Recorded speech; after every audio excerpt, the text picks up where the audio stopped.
నమస్కారం. సిటీ న్యూస్కి స్వాగతం. ఈరోజు ముఖ్యాంశాలు. ప్రకృతి వ్యవసాయంతో అధిక దిగుబడులు.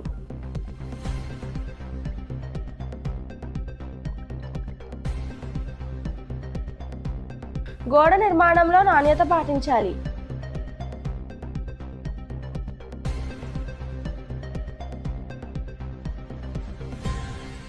డ్వాక్రా సమావేశంలో కొట్లాట.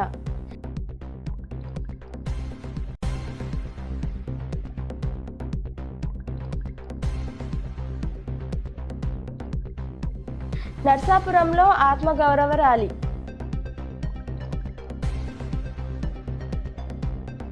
ఇప్పుడు కాసేపు ప్రకటనలు. దివ్య డిజిటల్ షాపింగ్ నర్సాపురం వారి 18వ వార్షికోత్సవ సంబరాలు.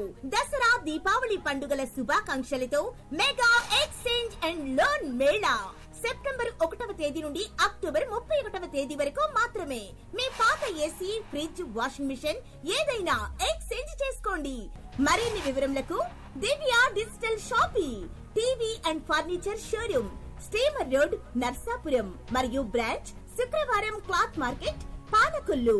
సెల్ నంబర్స్ 9948277577 మరియు 9959877577. తిరిగి మళ్ళీ వార్తలకు స్వాగతం. ప్రకృతి వ్యవసాయంతో అధిక దిగుబడులు సాధించవచ్చని మండల ఇన్ఛార్జ్ ఎస్ మాధవి అన్నారు.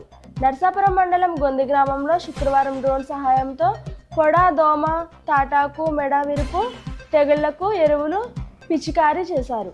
పెదమైన వారి లంక గ్రామంలో నిర్మిస్తున్న సముద్ర రక్షణ గోడ నిర్మాణంలో నాణ్యత ప్రమాణాలు పాటించాలని సిపిఎం రాష్ట్ర సెక్రటరియట్ సభ్యుడు బి బలరాం డిమాండ్ చేశారు.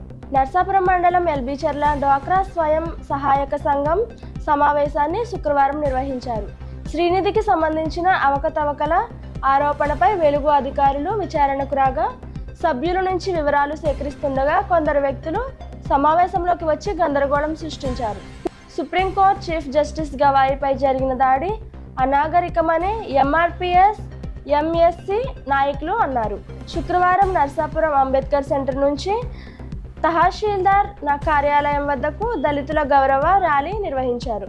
వారు మాట్లాడుతూ సుప్రీంకోర్టు చీఫ్ జస్టిస్ గవాయిపై జరిగిన దాడిని తీవ్రంగా ఖండించారు. ఈ వార్తలు ఇంతటితో సమాప్తం. తిరిగి మరో కొన్ని వార్తలతో కలుసుకుందాం. నమస్కారం.